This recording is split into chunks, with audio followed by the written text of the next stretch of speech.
Welcome to the recording of the launch of the new nonprofit Listening Inspires. Listening Inspires was created to support change makers by deepening the art of listening to ourselves, to each other, and to nature. Its vision is to support the creation of bridges between the energy of activism, the wisdom that comes from deep listening, and the power of policy and action for sustainable development and regeneration. This launch was hosted and opened by two members of the Listening Inspires Advisory Committee. Elise Buckle, President of Climate and Sustainability, was our Master of Ceremony, and she is one of the doulas who have assisted in the birth of Listening Inspires. Another doula, Musunda Mumba, Director of the Rome Center for Sustainable Development, gave a few opening remarks.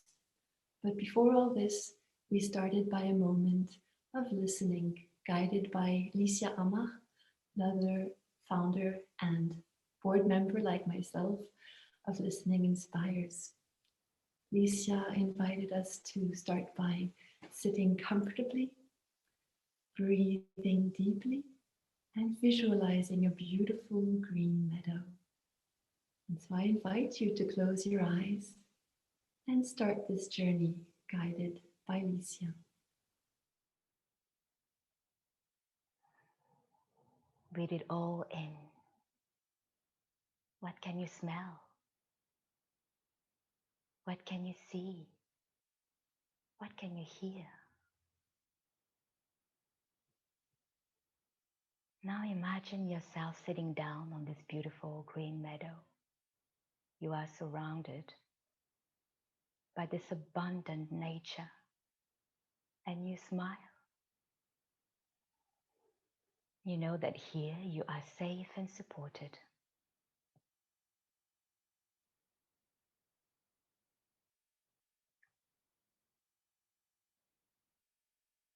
There's nowhere you need to go, nothing to do but to close your eyes and listen. Listen to the soothing sounds of nature. What can you hear? Perhaps you can hear the birds chirping joyfully, the enchanting sound of the leaves rustling. Perhaps you can hear the peaceful sound of water lapping in the distance.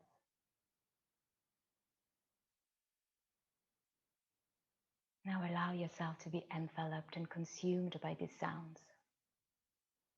Indulge yourself in just being here and listening to the sounds of this abundant nature. Immerse yourself in this experience fully.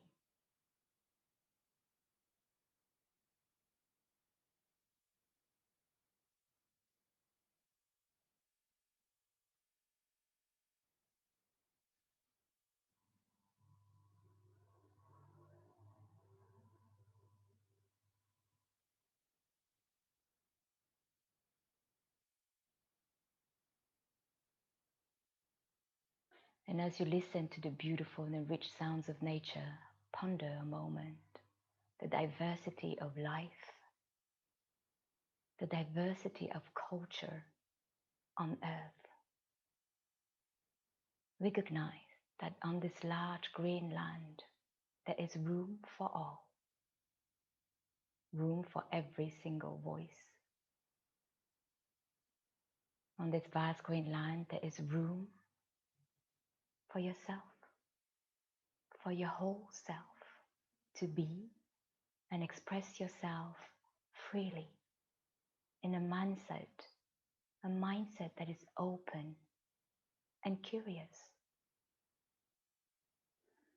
So take another deep breath in.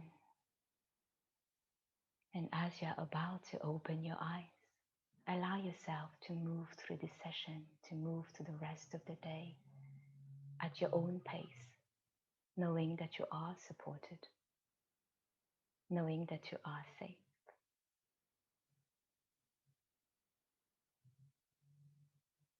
Thank you.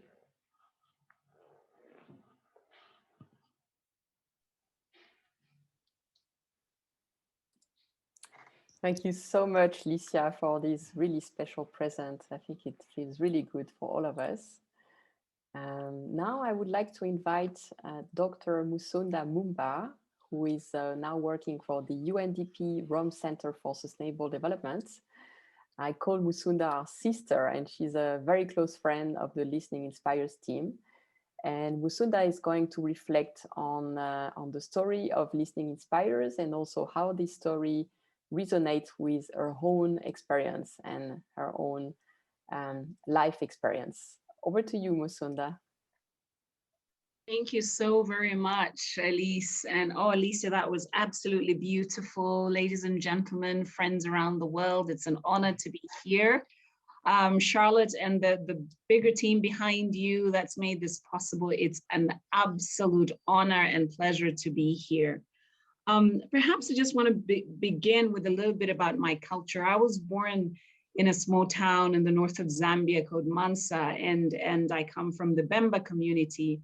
Now, most of the matriarchal and Bantu communities tend to speak in very proverbial ways. In fact, the elders, when they'll speak to you as a child, they'll start by using a proverb, which you would quite not understand and not make sense of it. And I remember as a child, my grandmother going, "Umwewa bamukutwi," meaning life resides in the ear.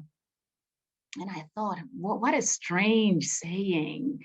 And I'll type it out in the chat. And I was like, why is umweo is life, is soul, is everything. But to say it resides in the ear, I didn't quite get it. I didn't get it then, but I get it now. I totally get it now. Because I've navigated my world in many different ways. I'm a wetland ecologist. I love water.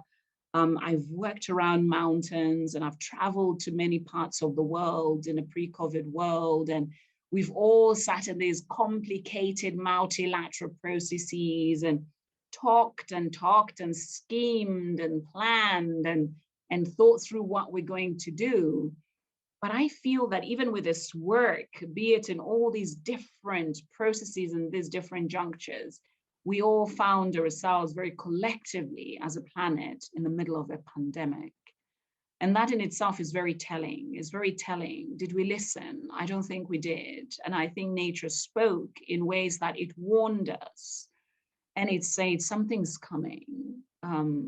Maybe just a taste of what could be bigger than this is coming. And we sort of, navigated our world in very sort of nonchalantly and casually, and sometimes rather disrespectfully. So for me, I've reached a point, I think, in my career, even as I'm working on sustainable development goals, and they seem all very flowery and also very big and ambitious. But I think really the bottom line lies in how we listen to sounds. And if you can hear the birds chirping in my garden, I'm very lucky. I live in Nairobi where I have a massive acacia tree that in the morning, it just, comes through and the birds are chirping and that's what wakes me up. I'm very lucky in a city that's incredibly green. So how do we rethink how we come forward and how we present ourselves to this space? And I'm so glad to have met Charlotte and many, many other friends here that really, even as we met in these very complicated and very interesting meetings, I think the listening element, which seemed like a casual conversation, has really surfaced to the fore and has bubbled to the surface to come full circle that we really have to listen because something gave.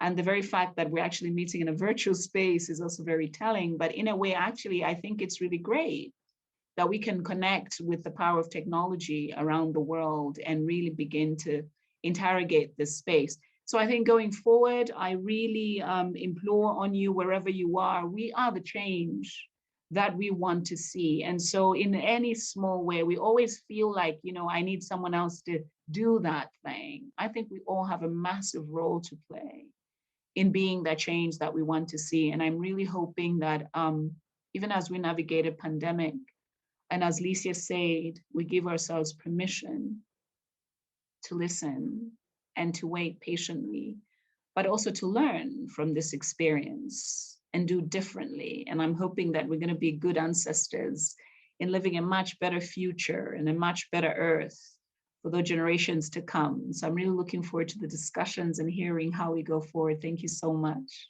Over to you, Elise.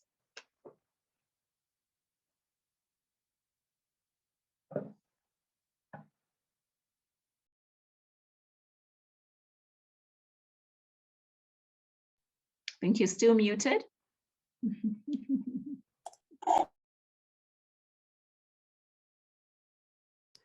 You're still muted, Elise.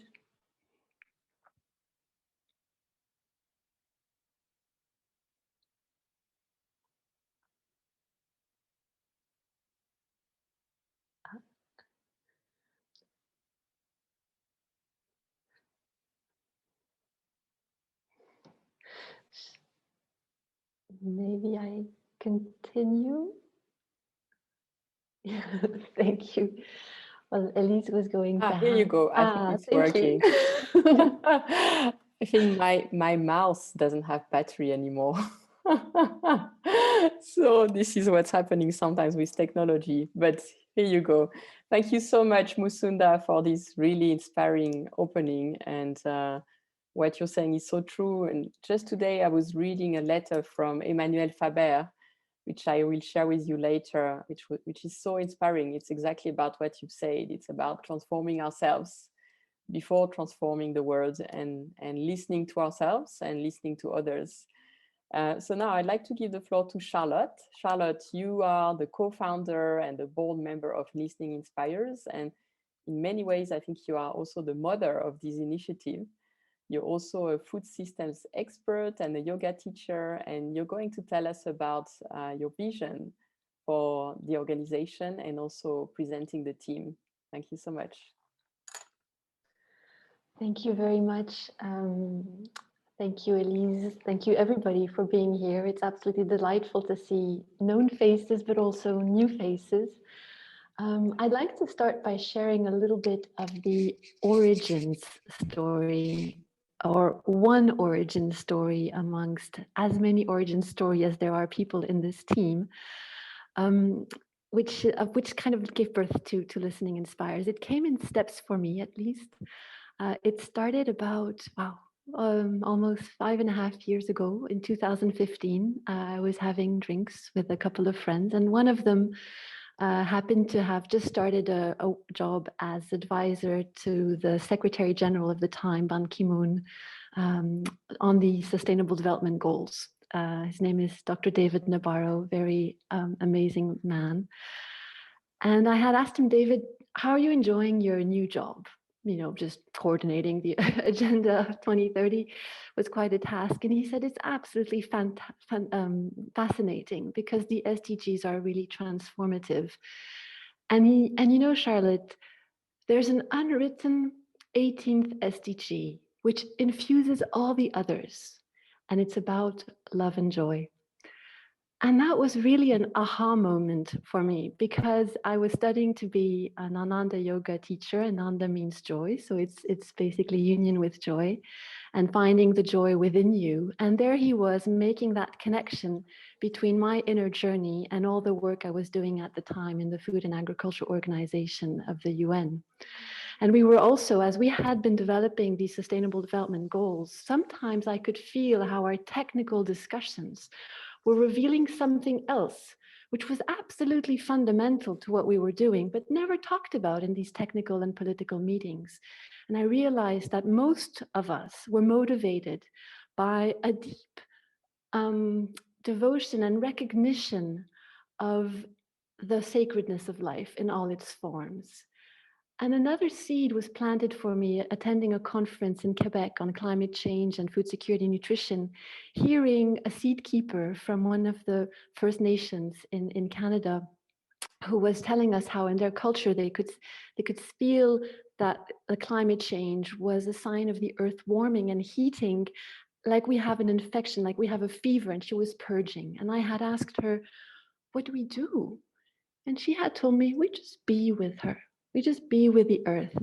And that was an eye-opener for me, this notion of presence And so this elder from this First Nations peoples, but then other representatives of Indigenous peoples, listening to their words, I started realizing, of course, there's an innate wisdom in nature which is far greater than our own knowledge. After all, we are an emanation of nature. How on earth can we pretend to be solving and fixing it when we are actually children of nature? How can we claim to have that wisdom that has engendered us? And that was a seed that led to the movement Listening to the Earth. It's also, I mean, it's one seed was for me, but actually this campaign, this movement Listening to the Earth also was born from these encounters with Elise, with Musunda, with Licia, with James. It was nourished by my exchanges with Paul, with Van Mala, Mary, many people on this call. And we got together and thought, yes, we need to somehow bring this space for recognition of the sacred, even for people who don't take it from a faith-based perspective within our work on sustainable development. So these are just a few words. There could be more to say, but the vision, therefore, behind Listening Inspires is wanting to create bridges between the energy of activism, the deeper wisdom that comes from connecting to ourselves, to others, to nature, and bringing that to the policy space, nurturing action with that deeper connection. Feeling actually that many of the problems we face today are born out of a loss of connection with nature, with ourselves, with our own bodies sometimes. I'm a nutritionist, and we see that many malnutrition problems are also linked to that loss of connection, the environmental challenges we see. And as Musunda said, maybe this COVID crisis was a call from nature. And I'd also like to acknowledge Myra, who I hope is still with us, who's been a profound inspiration in this path and a support to all of us. So that's just a little aperçu of what led to this moment today. And of course, a precious sister and ally in all of this adventure has been Ashwini, and she will tell us a little bit more about how we envisage to put in practice this vision of wanting to bring more compassion, more wisdom, more listening into the policy and action space on sustainable development, regeneration, and more. Thank you, Elise. Thank you so much, Charlotte. Beautiful and very inspiring. So Ashwini, you're also a very close friend and you're co-founder of Listening Inspires, also a board member. You are originally from Fiji, so all this wisdom is really resonating with your own story, and you're now living in this beautiful place in France, very much connected to nature, and you have some special offerings for us. So over to you. So Bula Vinaka, good afternoon and good morning, depending on where you are on this planet right now. So our friends who are just waking up in the US side. And actually, I have people in my part of the world who are just waking up from sleep very soon. So as I'm from the Pacific Island, I'm representing like a whole region out there who are not able to make this beautiful launch. What I want to share is actually what we have collectively been weaving together in terms of what Listening Inspires will concretely offer to the community out there. And what I want to say actually in the first and foremost is that whatever we will offer is not just something from our team, but we plan to bring everybody together. It's going to be a collective space and a space where we bring experts from all sectors and all parts of the world, and also from different traditional fields and professional fields. So this is something that's very unique to our initiative, I believe. And another thing is that now that we exist in this online virtual world, we will try to design products or things and initiatives that are offline and online. So we are really taking that hat on where we can make whatever we do effective for all kinds of platforms. And lastly, this is really an intergenerational space as well. So we really would like to bring all age groups together. So it's a big, ambitious task. And the way we're going to start is the first one is our initiative around listening to the earth, which is a really initiative, a sort of a mini campaign. And what we do under this campaign is trying to bring the whole connection to nature and the connection to earth and connection to people, let's say, into professional spaces like UN spaces, especially negotiation spaces, spaces where people are trying to make like huge decisions for the planet by taking collective decisions by politicians, by policymakers. And what we would like to do with that is create space within these professional spaces where they can take a little moment to connect to the nature or connect to themselves when they're making big decisions, or when negotiations or meetings get very heated up, or when there's a moment where you're locked in buildings to make these big solutions and you're not feeling very connected to what's outside those big buildings where decisions are being made. So we've been proposing, for example, at COP25 in Madrid, a small moment of silence before meetings or negotiations started. So that's a small way of infusing listening to the earth in those kind of policy making spaces. The other big part of our work is offering facilitation services, but facilitation in the way, innovative facilitation that's kind of not really been seen maybe in the meeting space at the moment. For example, Licia started with a meditation and everybody's like, what are we doing? I'm not here to visualize and meditate. But the point is that it was this little excuse to help people just, let's calm down, let's come to this space and just let's relax before we discuss anything very concrete that could actually impact many people around us. So that's a taste of the small facilitation technique, but there are lots of experts within the Listening Inspires group, which bring many different types of facilitation style and outside the box tools, let's say. So that's another thing. And here we would also actually want to connect with the business sector and with the bringing sort of facilitation skills from the traditional, or let's say from indigenous communities as well. I know my sister Hindu is here. And the idea is that we bring these ancient practices, which were actually very effective in facilitation and decision making, into the mainstream. So that's also kind of one of those hidden things behind the big project. Moving on,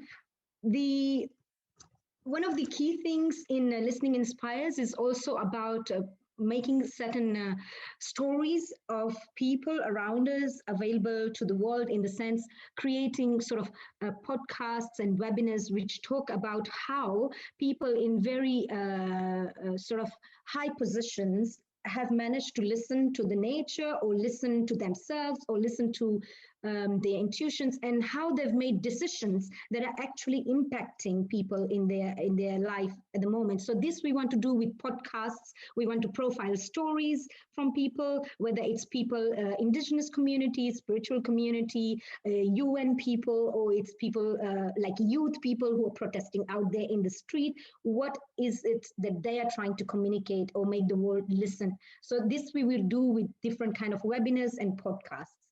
And lastly, there is workshops. We are designing different types of workshops that we can bring to the community out there, which can kind of address the things that Musunda and Charlotte have been talking about.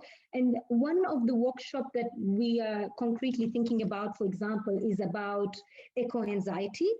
And this is coming because we realized there was a lot of expression of anxiety in young people. For example, when you see the huge Fridays for Future movement and Greta behind it, there is issues behind, and in the environmental field, when people are working on an issue so gigantic like climate change, sometimes you feel like there is no solution. So the whole inspiration behind an eco-anxiety related workshop was to find solutions, and outside the box solutions to these kind of challenges that are out there in our community at the moment. So that's basically some of the key offerings. And if I haven't forgotten anything, I think the key thing also is about building resilience. We want to talk about people, how they can build personal resilience. And this we would like to do through workshops as well, like probably retreats for people, staffs, colleagues in different spaces, whether it's humanitarian sector, whether it's security sector or environmental sector, where people have lots of stress. And you, all of you, you're working under stress, right? There is meeting after meeting after meeting. So when did you let down all that stress? So that's where we would like to offer these workshops, which are all about releasing that anxiety, that stress, and sort of finding that personal resilience and strength to go on and do the work that you are doing. That's, I think, about all that I have on my agenda. And I would like to invite Charlotte and Lucia to just give an example of the kind of activity we propose. C'est un peu trop directif. So, Charlotte? I think we go to Licia first. Yep, go ahead. Thank you so much. So as part of our a campaign, Listening to the Earth, we will be collaborating with the Global Freshwater Summit and offer moments of mindful connection to the waters. The Global Freshwater Summit will take place in April from the 19th until the 23rd, and its key mission is very clear. It is to try and restore the freshwater biome by activating the will of the people, the community, and the leaders. And we want to support the participants. We want to support the positive outcome of this discussion by opening each session with a moment of connection to the waters, following the topics that you can see here. On day 1, the state of the river, excuse me. Day 2, governance. Day 3, protecting the river. Day 4, food and agriculture. And day 5, harmony with nature. So please stay connected if you want to know more. Thank you so much. Over to you, Charlotte. Thank you very much, Licia. Next slide, please. Thank you. And another event we're working on is a Food System Summit Dialogue. So this coming fall, the United Nations Secretary General is calling for the first time ever a UN summit on food systems.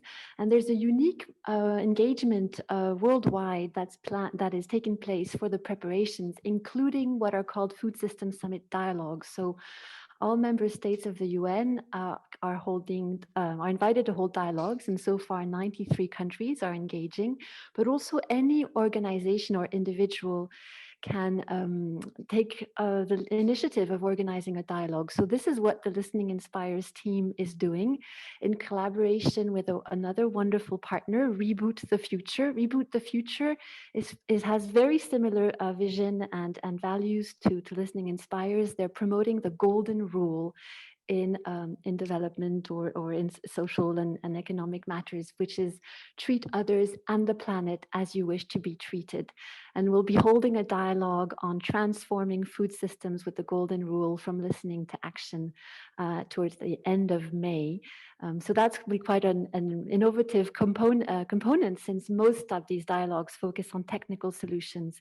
But here we'll be looking really at the values and the attitudes and the mindsets we can take so that food systems can be transformed towards more equity and sustainability and respect for nature. So these are just a few highlights of the coming months. Thank you, Ashwini. So that's a wrap on our offerings, in fact, and over to Elise.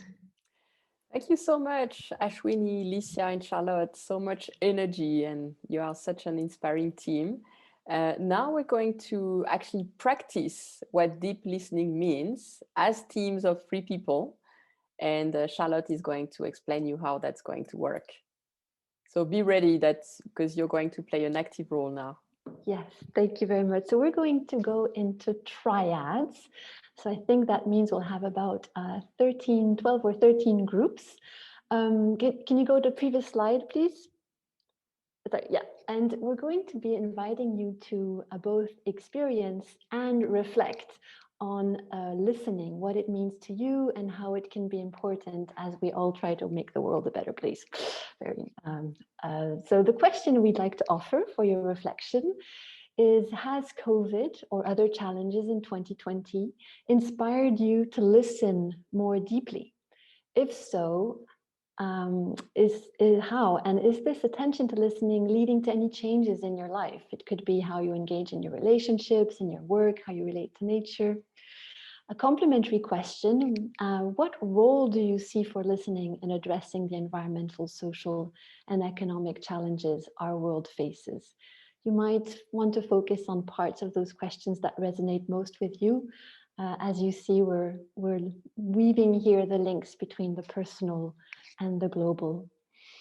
And so we're going to go into triads. Next slide, please. I'm going to explain to you how it works. Don't worry, we're going to also type the instructions in the chat.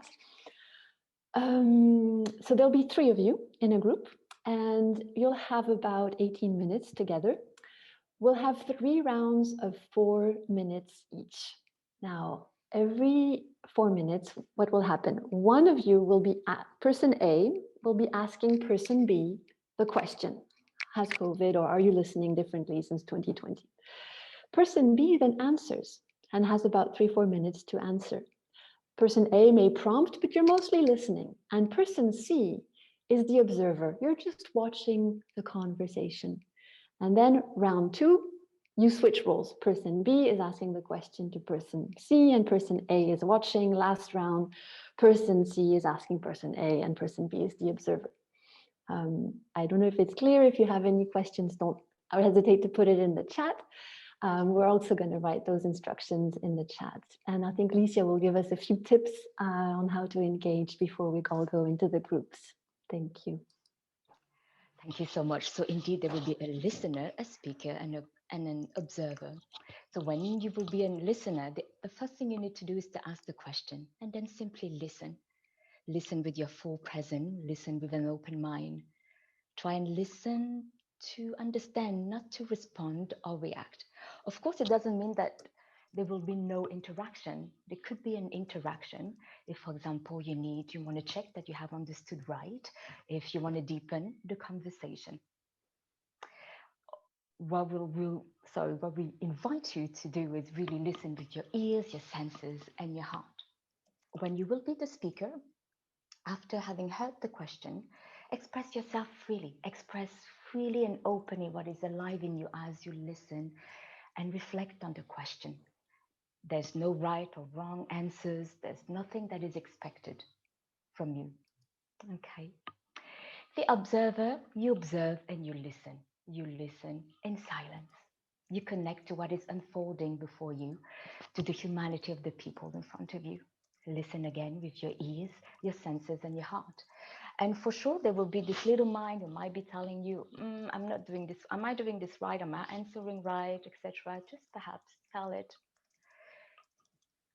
Shh, stop. Simply stop. I'm just allowing myself to be what I want to be during this experience. So here again is the question. If you want to write it down, we are going to put you in your group in a moment. And just a final note. It's always quite abrupt to be zoomed back in plenary. I hope it wasn't too much of a disruption. I see quite a few smiles, even more smiles than when we were in the first plenary. So something tells me it was an okay exercise.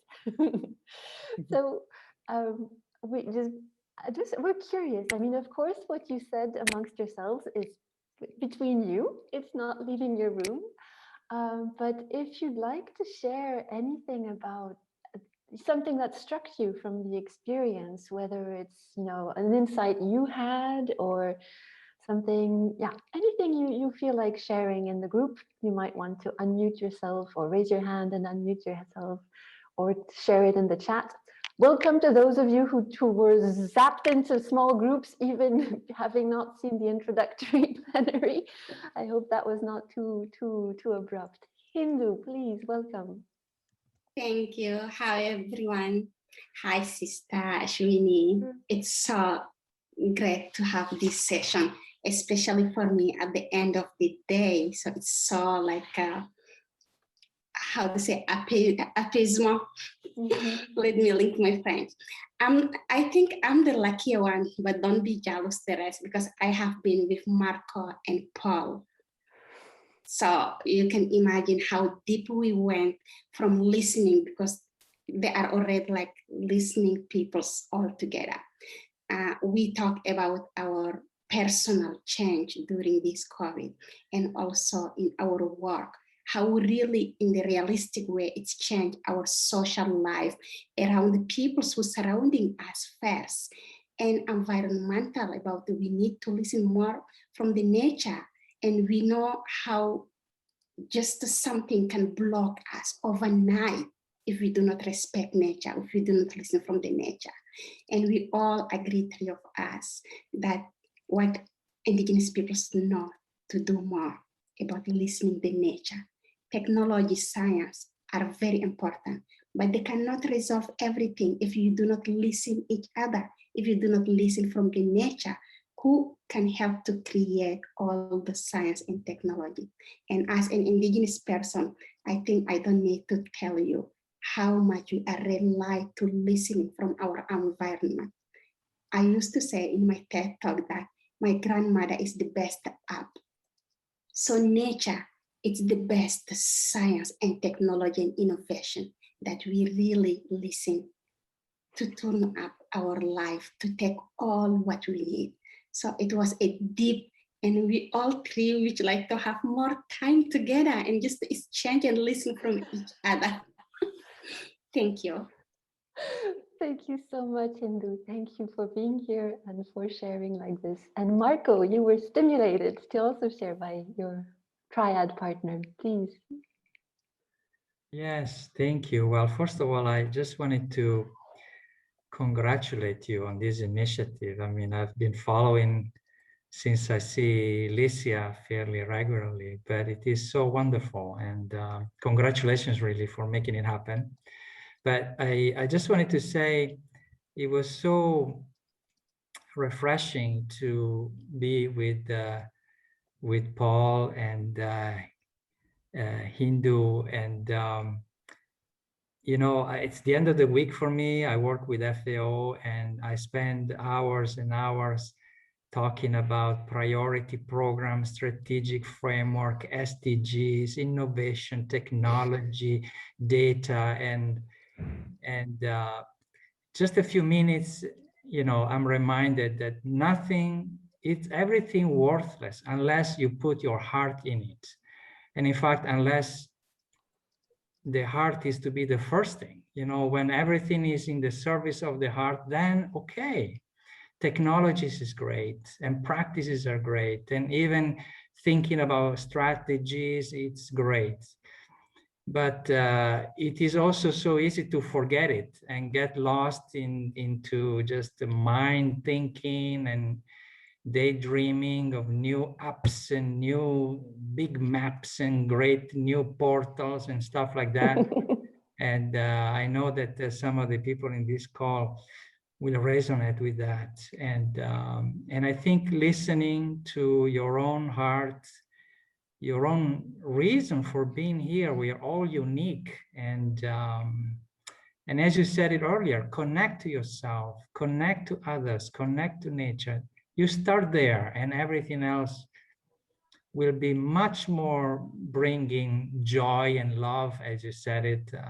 So that to me, just a few minutes listening to them reminded me very strongly of that. So I'm grateful for the experience. Thank you. Thank you. And thank you, Marco, for bringing that kind of space within FAO as you do with Licia every Friday. Licia and Marco have started a little group listening to the earth. And actually, that would be lovely if other organizations feel inspired to do this kind of thing, you know, weekly moments of space where you can rejuvenate, listen. Any other highlights you'd like to share before I hand over back to Elise?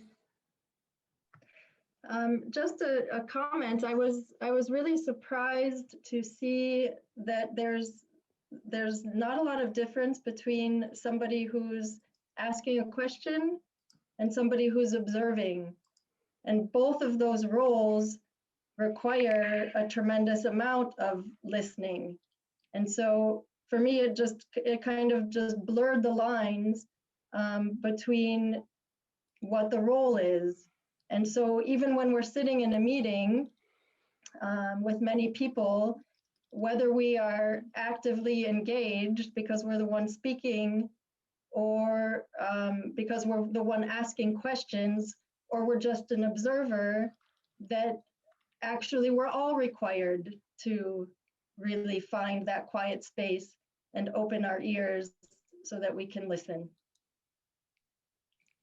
Thank you very much. Yep.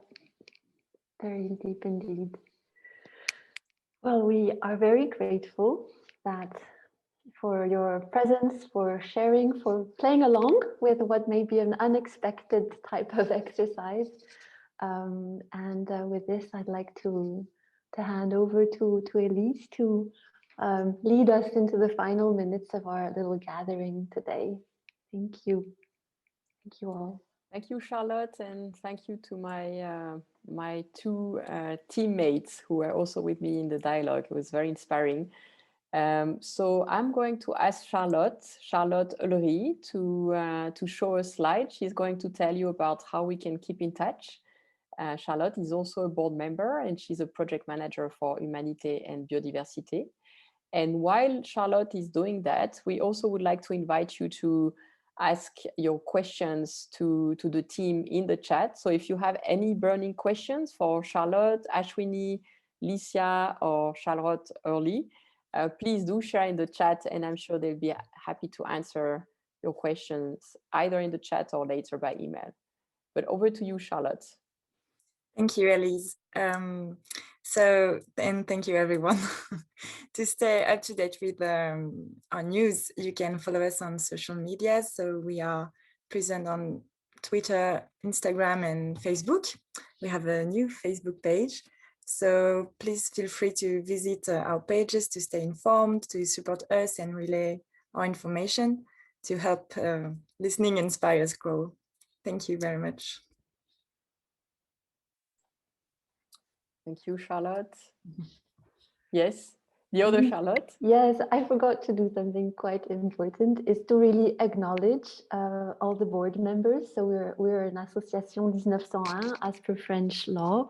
So Licia, Charlotte, Ashwini, and myself are the board members. I'd also like to acknowledge the shadow board members who are our partners, who see us work very late at night and skip dinners. And thank you for cooking for us and tolerating our extra time, because we do this in our spare time outside our jobs. It's all voluntary.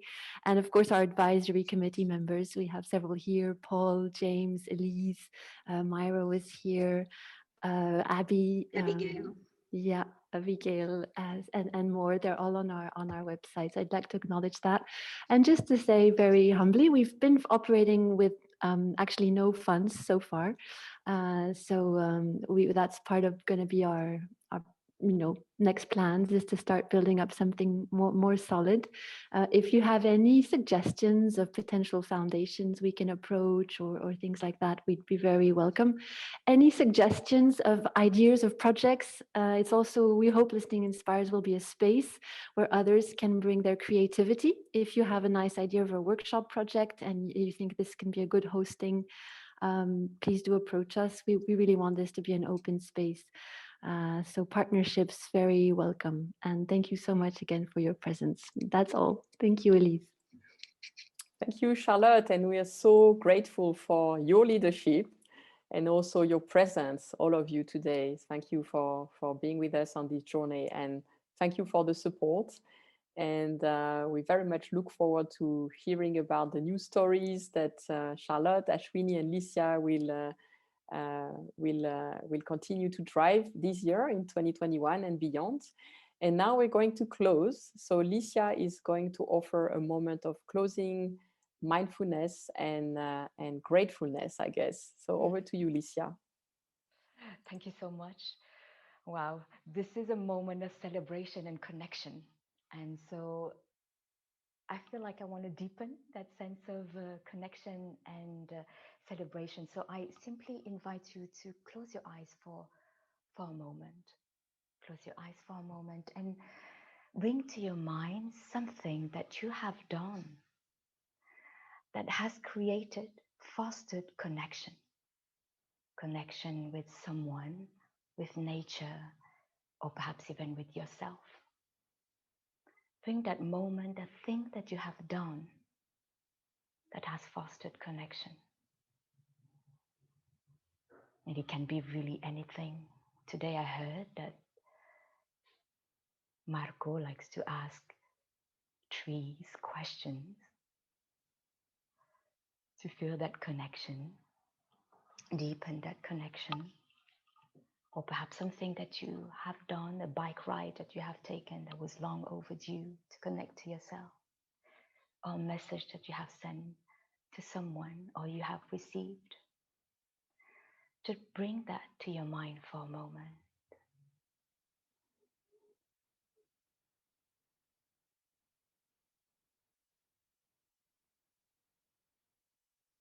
And as you bring that to your mind, I would like you to celebrate. Celebrate your step towards connection. Feel the joy, the contentment, that sense of healing perhaps, that this step has brought. And let the emotion sink in. Let a smile curve your face. Feel a deep sense of gratitude towards all those little steps that we can do to build connection.